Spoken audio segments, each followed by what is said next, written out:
अक्सर लोग सोचते हैं कि प्रॉपर्टी डिस्प्यूट सिर्फ अमीर परिवारों में होता है, लेकिन हकीकत ये नहीं है। हकीकत ये है कि भारत में सबसे लंबे और सबसे कड़े झगड़े ज्यादातर परिवारों के बीच ही होते हैं।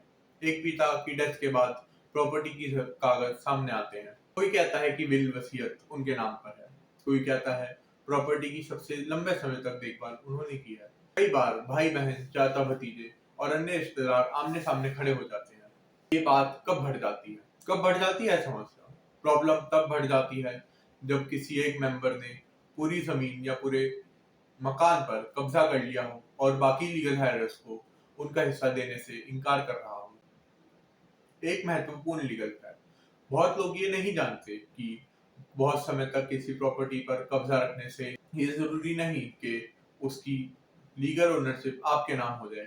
ओनरशिप का फैसला डॉक्यूमेंट, सक्सेशन लॉज, विल्स और अन्य लीगल फैक्ट्स के बेसिस पर होता है। यदि कोई व्यक्ति लीगल हायर है तो उसे अपनी राइट्स की जानकारी होना बहुत जरूरी है, खास तौर पर जब जब प्रॉपर्टी एंसेस्टर हो या उसके परिवार वालों का, मेंबर्स का उस पर हक हो। सबसे बड़ी गलती ओरल एग्रीमेंट्स। ऐसे मामलों में सबसे बड़ी गलती इमोशंस में आकर ओरल एग्रीमेंट्स पर भरोसा करना होता है।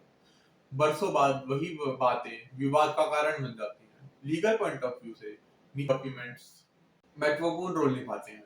प्रॉपर्टी के कागज, revenue records, bills, family register, succession certificate, कानूनी रास्ता। यदि किसी व्यक्ति को लगता है कि उसके हिस्से की प्रॉपर्टी पर इलीगल कब्जा किया गया है, तो उसके लीगल राइट से वंचित किया जा रहा है, तो वह को सिविल कोर्ट में अपने राइट्स की मांग कर सकता है। कई मामलों में कोर्ट प्रॉपर्टीज की पार्टीशन, शेयर डिटर्मिनेशन और पोजेशन से जज ऑर्डर भी बना देते हैं। सबसे दुख की बात यह है कि ये डिस्प्यूट सिर्फ जमीन या मकान के नहीं होते, इनमें रिश्ते टूट जाते हैं, परिवार बिखरते हैं और बरसों के आपसी ट्रस्ट की नींव कमजोर होती है। इसलिए कानून को समझना सिर्फ मुकदमे के लिए लड़ने के लिए, अपने राइट्स की सुरक्षा करने के लिए भी जरूरी है, क्योंकि कई बार सबसे कठिन कानूनी लड़ाई अजनबी के साथ नहीं, अपने ही परिवार के भीतर शुरू होती है।